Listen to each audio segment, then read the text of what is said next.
2020 continues. Is there proof of heaven? Once again, Elizabeth Vargas. 8 million Americans claim to have had a near-death experience, but neurosurgeon Eben Alexander never thought in 1,000 years he would be one of them.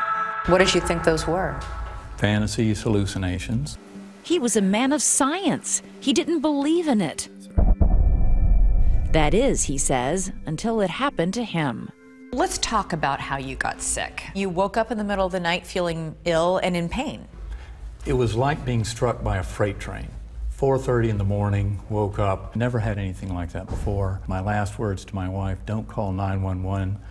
Trust me, I'm a doctor, it's just a muscle spasm. And I was gone. Dr. Alexander had a rare and deadly form of bacterial meningitis which was infecting his brain. In a matter of hours, this healthy man was on death's door. By the time they got him to the hospital, he was in a coma. So your wife was being told that you might die? And that she would be raising our 2 boys without me. But as his body lay in that hospital bed with no recognizable brain activity, Dr. Alexander says he had already begun an astounding journey. A journey to a place he'd said didn't exist. Did you believe in heaven? When I was younger, I thought a heaven and a loving God made sense, but through my academic neurosurgery career, I saw less and less that could be the case. The journey began, he says, in a dark, formless place without memory, language, or time. But then I was rescued from that by this spinning melody of light that came closer and opened up and was a rip in the fabric of reality that just opened up around me. You described this world as hyper-vivid. The colors were extremely vivid with millions of butterflies. And these flowers blooming, blossoms opening as we flew by. And by his side, an unknown presence. There was a person guiding you, a beautiful girl, as you describe her. Tell me what she looked like. She had a beautiful face with a wide smile and high cheekbones and absolutely gorgeous, clear blue eyes. She never said a word to me. She would look at me and the thoughts would come directly into my mind, into my awareness. What thoughts? And the thoughts were, you are loved, you are cherished. There's nothing you can do wrong. I always remember being told, we will teach you many things, but you'll be going back. Back to the hospital where his wife kept her vigil and his doctors were giving up hope. On the 7th day of his coma, he opened his eyes. It was just nothing but a miracle. His first words, the very words he'd heard from his guide, that blue-eyed girl. All is well. Don't worry, all is well. Within weeks, Eben Alexander had made an astonishing full recovery. How are you different after going through this experience? Well, my family says I'm nicer. That's a good thing. It really has changed me in every way by realizing that our souls are eternal. The book he has written, Proof of Heaven, has sparked a lot of controversy.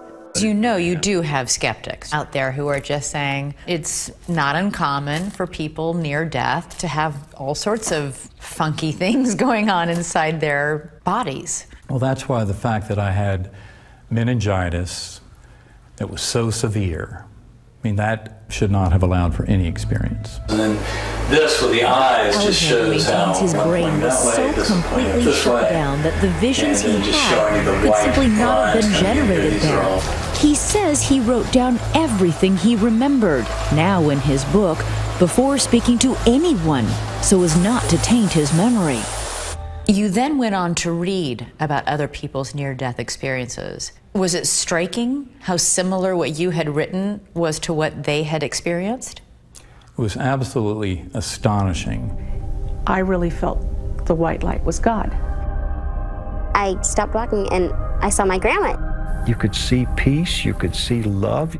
And all the other afterlife stories, everybody told of being guided by a loved one who had died. You had as your guide a girl you'd never met.